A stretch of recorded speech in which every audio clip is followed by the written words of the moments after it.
Love marriage वाली बहू। सुबह का वक्त था और सरला जी काफी उदास चेहरा लिए हुए पार्क में बैठी हुई थी। तभी उनकी सहेली सुमन वहाँ पर आती है। क्या हुआ सरला जी, आज मॉर्निंग वॉक करने का इरादा नहीं है क्या? इस तरह चुपचाप क्यों बैठी हैं? आई तो थी ये सोचकर कि पार्क में जाकर थोड़ी देर पहले टहल लूंगी, लेकिन क्या करूं, मन ही नहीं कर रहा। अरे सब ठीक है, तो इतनी परेशान क्यों नजर आ रही है? नहीं नहीं, ऐसी तो कोई बात नहीं है, सब ठीक है। अरे भाई, अब तो आपको खुश नजर आना चाहिए। अभी कुछ महीने पहले तो बेटे की शादी हुई है, घर में नई बहू आई है, आपके चेहरे पर तो रौनक नजर आनी चाहिए। अरे छोड़ो भी, आजकल की बहुओं के बारे में क्या बताऊं आपको। क्यों, क्या हुआ बहन जी, कोई परेशानी है क्या? कुछ किया क्या बहू रानी ने? अरे भाई, अभी तो शादी को 6 महीने हुए हैं।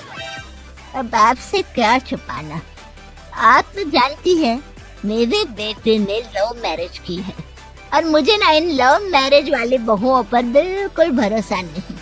ना जाने कब मेरे बेटे के कान भर दे। अरे लेकिन सरला जी, आपके बहू बेटा तो आपके साथ ही रहते हैं, फिर आपको इस बात का डर क्यों है? पता नहीं क्यों बहन जी, अभी तो मुझे अपनी बेटी दीपाली की भी शादी करनी है। बस इसी बात को सोचकर परेशान रहती हूँ। ये लव मैरिज वाली बहू पता नहीं कितने दिन परिवार में एडजस्ट कर पाएगी। कल को अगर बेटे को लेकर दूसरी जगह चले गई तो क्या होगा? अरे हाँ, याद आया, दीपाली तो दिल्ली में नौकरी करती है ना? हाँ हाँ, बहुत अच्छी नौकरी लगी है उसकी। और आप किसी से कहना मत, अपने ऑफिस में साथ में काम करने वाला कोई लड़का उसे बहुत पसंद है, बता रही थी मुझे। लेकिन अभी तो आप कह रही थी कि आपको लव मैरिज और इन सब में भरोसा नहीं है। अरे तो क्या हुआ, जहाँ बेटी खुश रहे वहीं मैं खुश हूँ। और वैसे भी बेटी को तो दूसरे घर जाना है, वो लोग जाने और उनकी बहू जाने, मुझे तो बस अपनी बेटी का ब्याह करना है। अच्छा अच्छा, ठीक है ठीक है, जैसी आपकी मर्जी। लेकिन मुझे लगता है कि आप अपनी बहू के लिए कुछ ज्यादा ही सोच रही हैं। क्या पता वो वैसी ना हो जैसी आप समझ रही हो। सरला जी अपनी जगह से उठते हुए कहती है, अब ये तो भगवान जाने, बस मेरी बेटी दीपाली की शादी उसकी पसंद से हो जाए तो मैं गंगा नहा लूं। चलिए बहुत देर हो गई है, मैं भी अब घर जाती हूँ। अच्छा अच्छा ठीक है, मैं भी चलती हूँ। अगले दिन जब सरला जी अपने घर पर बैठकर चाय की चुस्कियां ले रही थी, तभी उनकी बहू वहाँ पर आती है। मम्मी जी, मैंने एक जगह नौकरी के लिए अप्लाई किया था और वहाँ से सब कुछ पॉजिटिव आया है। मैं भी नौकरी करना चाहती हूँ ताकि घर के खर्चों में थोड़ा हाथ बटा सकूं। अरे बहू, तुम्हें नौकरी करने की क्या जरूरत है? मेरा बेटा अच्छा खासा कमाता है, क्या तुम्हें किसी बात की कोई कमी है? तभी सरला जी का बेटा वहाँ पर आता है। नहीं माँ, उसे किसी बात की कमी नहीं है, लेकिन वो इतनी पढ़ी लिखी है और अगर नौकरी करना चाहती है तो हमें उसे नौकरी करने देना चाहिए। कुछ पैसे घर में आएंगे, हम सबकी मदद हो जाएगी।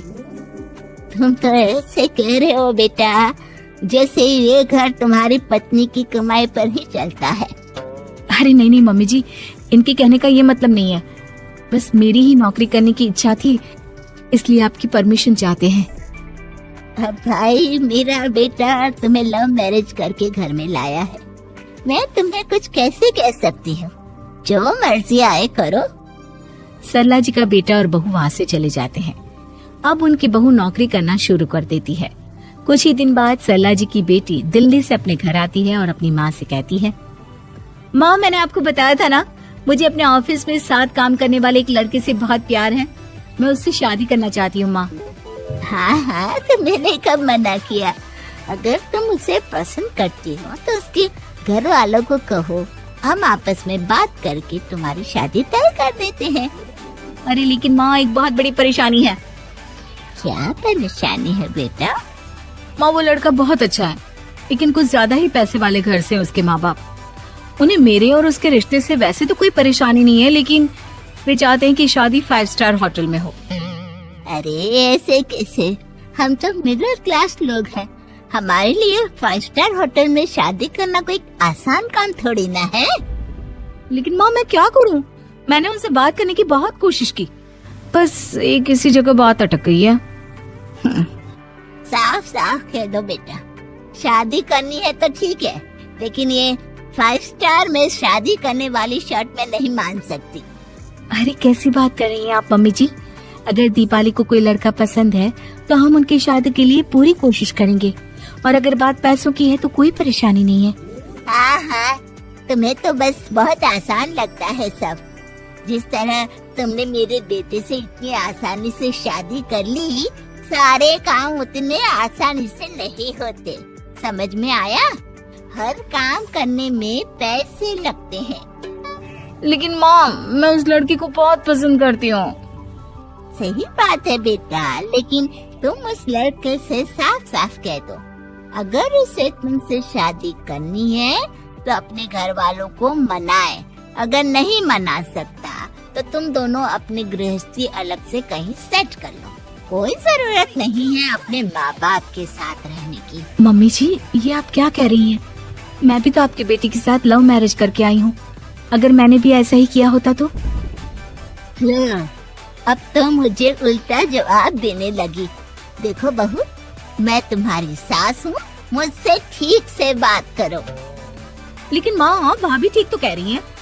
हाँ, अगर बात शादी की खर्च की है तो मैं उस लड़के से कुछ कह सकती हूँ, लेकिन उसे अपने घर वालों से अलग होने के लिए कहना, ये सही होगा क्या? आप तो समझिए माँ। और वैसे भी मम्मी जी, मैंने कुछ महीने पहले जॉब करना शुरू कर दिया था और अपनी पूरी सैलरी बचा कर रखी है। आप चिंता मत कीजिए, मैं दीपाली की शादी में कोई कमी नहीं होने दूंगी। तुम अपनी सारी तनख्वाह मुझे मेरी बेटी की शादी का खर्च करने के लिए दे दोगी? हाँ माँ, मैंने भाभी को पहले ही सब कुछ बता दिया था और वो इस बारे में सब कुछ जानती थी, इसीलिए उन्होंने पहले ही नौकरी करनी शुरू कर दी ताकि मेरी शादी धूमधाम से हो सके। तभी सरला जी का बेटा वहाँ पर आता है। देखा माँ, जैसा हम हर समय समझते हैं वैसा होता नहीं है। आपको लव मैरिज करने वाली बहू से नफरत थी ना, लेकिन अपनी ही बेटी की लव मैरिज पर आपको कोई एतराज नहीं था। ये तो गलत बात है ना। हाँ बेटा, सही कह रहे हो तुम। बहू, मुझे माफ कर दो, मैंने तुम्हारे बारे में गलत सोचा। आज से मैं बहू और बेटी में कोई फर्क नहीं करूंगी, और अपनी लव मैरिज वाली बहू से तो बिल्कुल नफरत नहीं करूंगी।